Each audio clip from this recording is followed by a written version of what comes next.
Aujourd'hui, je vais vous raconter la tragédie d'Ohara qui a eu lieu il y a 20 ans. En l'an 1502, le gouvernement mondial prend une décision radicale par rapport aux scientifiques d'Ohara. Tous les tuer.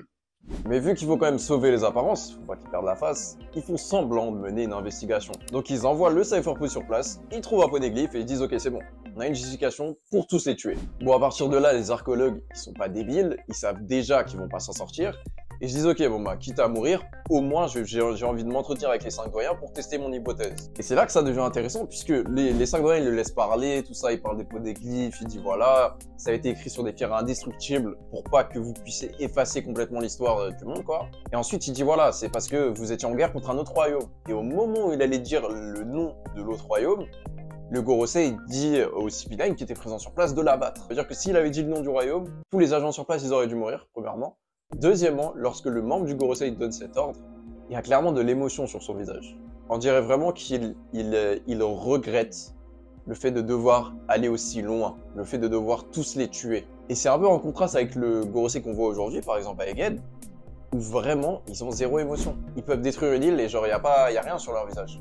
Ils ont détruit le Lucia Kingdom, ils étaient pas en mode « Ah, purée, c'est dommage qu'on détruise des îles. » Non, ils étaient en mode « C'est pour le créateur, on le fait parce que voilà, c'est tout, on le fait, point. » C'est un peu comme si à ce moment-là, les membres du Gorosei avaient encore des traces d'humanité en eux, mais qu'aujourd'hui, c'est fini. Cette humanité, elle a disparu, frérot. Donc bref, il donne le signal, et là, c'est le début du Buster Call. Même si en vrai de vrai, à ce moment-là, le fait d'appuyer sur le bouton pour déclencher l'opération, c'est juste une formalité. Parce que le Buster Call, il allait avoir lieu quoi qu'il arrive. Ça n'a rien à voir, par exemple, avec le Buster Call d'Enies Lobby, où genre Spandam, il appuie sur le bouton des servophones, et là, ça envoie un ordre au QG, le QG doit se préparer les navires de guerre, envoyer les navires de guerre sur place, une fois qu'ils sont sur place, détruire l'île. Là, c'est pas la même chose. Là, les navires de guerre, ils sont déjà là, frérot. Le fait qu'ils aient trouvé un poneglyphe sur l'île, c'est vraiment que du bonus. Quoi qu'il arrive, ils allaient tous les tuer. Donc là, le bombardement commence, et tous les archéologues, au lieu d'essayer de fuir, au lieu d'essayer de rester en vie, se disent ok, non, on laisse tomber, on va tous mourir, c'est pas grave. Ce qu'on va faire dans le temps qui nous reste, c'est essayer de sauver le maximum de livres possible. Donc ils prennent les livres de la bibliothèque et ils les balancent dans le lac qui est au milieu de l'île.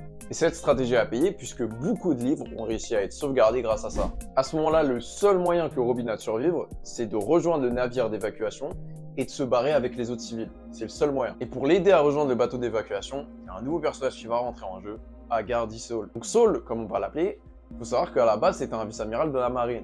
Mais lorsque Sangoku l'a approché pour lui demander d'exécuter l'ordre du Buster Call, il lui a dit voilà, le Buster Call c'est un gigantesque bombardement, il faut 5 vice-amiraux, tu seras un des vice-amiraux qui va exécuter cet ordre sur Ohara. Celui lui a dit C'est mort, moi je fais pas ça, tu vois. et il s'est barré.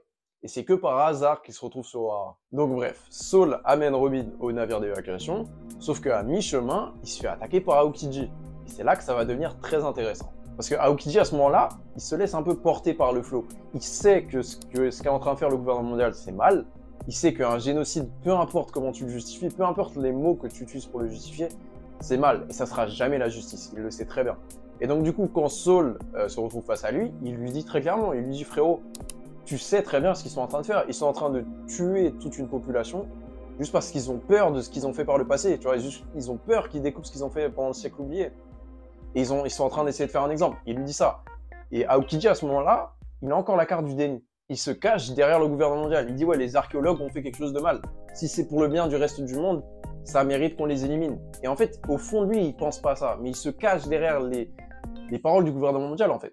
Et ce qui est beau, c'est que juste après, il va se passer un truc qui va lui retirer toute possibilité de justification possible. C'est lorsque Akainu, il détruit le bateau des civils. À ce moment-là, Akainu, il représente parfaitement la justice du gouvernement mondial. Et du coup, Aokiji veut plus se cacher en fait. Tu vois, genre, il voit ça et il se dit, ok, est-ce que vraiment moi je veux être associé avec ça? Parce que c'est ça, ce qui se passe ici, c'est ça.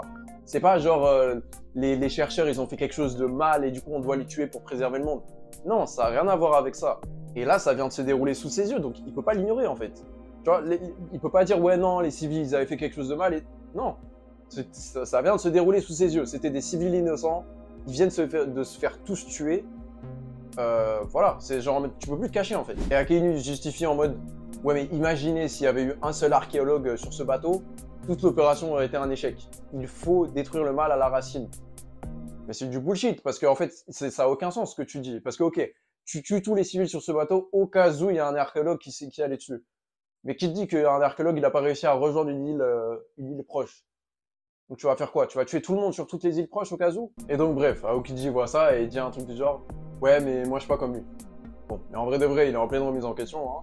Donc il finit quand même de geler Saul, tu vois, avec Ice Capsule, boum, il le gèle complètement parce qu'il faisait pas du tout froid. Et Robin, elle se barre en courant. Et au bout d'un moment, elle atteint le rivage, sauf que évidemment Aokiji l'a devancé, et il l'attend là, tranquille, posé, assis. Et là, il commence à parler, mais honnêtement, il parle pas vraiment à Robin à ce moment-là. Tu vois, il lui dit, ouais, voilà, la justice poussée à l'extrême, elle peut te rendre fou et tout. Il est pas en train de parler à Robin, parce que Robin, c'est une enfant. Robin, elle comprend rien à ce qui se passe et tout, ça sert à rien de lui dire ça.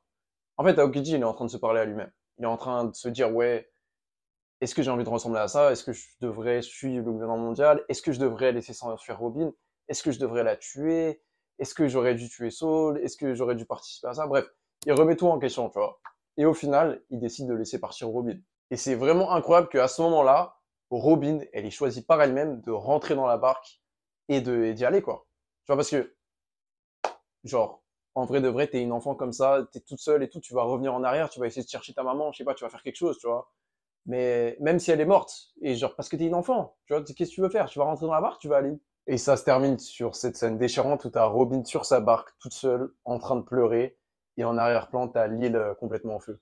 C'était la tragédie d'Ohara racontée. Je pense que je vais faire une série de vidéos comme celle-ci où je raconte des événements de One Piece. Et comme je suis un mec plein d'inspi, je vais appeler la série One Piece raconté. Dites-moi en commentaire quel événement vous voulez que je raconte pour le prochain épisode de la série.